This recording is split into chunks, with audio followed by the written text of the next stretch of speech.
Oh yeah, the Boxing Hall of Fame. We got the Boxing Hall of Fame today. I found out just now Timothy Bradley, Carl Froch, and Rafael Marquez will be in the Boxing Hall of Fame. Marquez to me was pretty clear. I think Bradley's an interesting one because most people know him for the three Manny Pacquiao fights. And yeah, I mean, obviously the first fight was a robbery.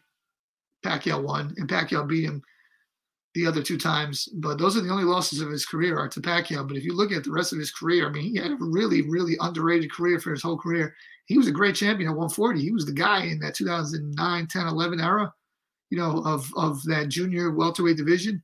He was the man. It wasn't Amir Khan. It wasn't Devin Alexander. It wasn't any of those guys. It was him. He beat Kendall Holt. He beat Devin Alexander. He beat trying to remember who was the name that he beat. Provodnikov. He beat a lot of good men at that weight class, and a lot of people don't give him the proper credit he deserves just because of the Pacquiao fight. Lamont Peterson, another guy. I was talking about Junior Witter. That was the one that I was talking about. Beat Junior Witter. I mean, he had a really, really, really good run at that weight, and Casamayor beat, and even after the Pacquiao fights, beat Provodnikov, and he beat Juan Manuel Marquez after Marquez beat Pacquiao. So I mean, a lot of people, I remember going at that fight because the way it worked was Pacquiao really beat Bradley, but he got robbed.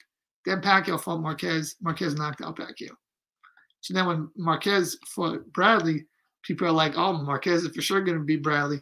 But it doesn't work that way because styles make fights. And Timothy Bradley went in there and he beat Juan Manuel Marquez. Very underrated win right there. A lot of people didn't have that going into that fight, but he really beat him easy. I remember that. I remember watching that thinking like, ooh, this is easy. And it's actually funny. I believe in that Timothy Bradley Juan Manuel Marquez fight. That was the first time Lomachenko fought professionally. I think Vasily Lomachenko was on the undercard in his pro debut. I think I could be wrong on that, but I think it was it was the first time that Lomachenko fought a professional fight in boxing. And so Tim Bradley had a really great career, and I think in boxing, it's not like in other American sports like the MLB, baseball, or the NBA and basketball, or in the NFL, with football. The Hall of Fame, I think, is a little bit easier to get into. So Tim Bradley will get in. Congrats to him. And we got Carl Froch, who got in too. I mean, yeah, him, I think he's super underrated. One of the greatest champions the UK ever had. Beat Jean Pascal, and Jean Pascal went on to win the title later on. He beat Durrell, Andre Durrell, the older brother from Anthony Durrell. He beat him. He beat Arthur Abram. He beat Kessler in the rematch, even though he lost the first fight. Guys like Yusuf Mack, Butte, those guys maybe not as impressive, but he had a lot of good wins. George Groves, he beat, Jermaine Taylor, when Jermaine Taylor had something left, when Jermaine Taylor was still good before he had his personal problems. So Carl Froch, man, he fought a lot of big time names in the game. And I know he got outclassed by Andre Ward, but he had a hell of a career. I think he was on the pound for pound list at one point. And I did my video where I talked about the top 5 UK fighters since 1980, and Froch was on that list. So one of the great fighters from Great Britain, and a very underrated pro, iron chin, good power, mentally very tough, always was in shape.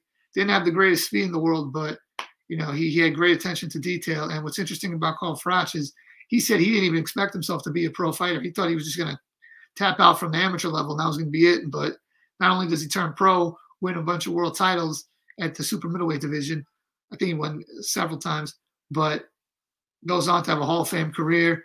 And that makes an Andre Ward win look even better in retrospect, because you go on to beat another Hall of Famer. Maybe at the time they weren't saying that, but now they are, because Carl Froch is in the Hall. Rafael Marquez, easy, no doubt about it, Hall of Fame. So that wasn't a surprise. But I guess those two, Timothy Bradley and Carl Froch, it's interesting because they are like these blue collar kind of fighters. They were under the radar, and uh, that really is, they represent the everyman, because those guys didn't have like the Floyd Mayweather, Manny Pacquiao, you know, Sugar Ray Leonard, Pernell Whitaker, Mike Tyson. Like those guys are just freaks.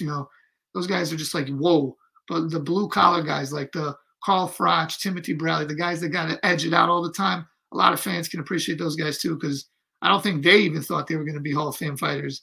And definitely the people that when they started their careers and they were contending and going for world titles, they weren't looked at as like future Hall of Famers. So it just shows you never really know. Some guys, they have a lot of hype and they don't pan out, like Zab Judah.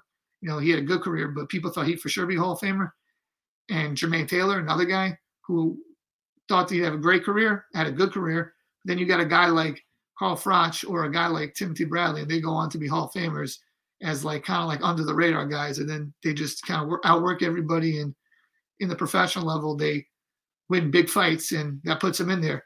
So congratulations to Rafael Márquez, Timothy Bradley, and Carl Froch on the Hall of Fame.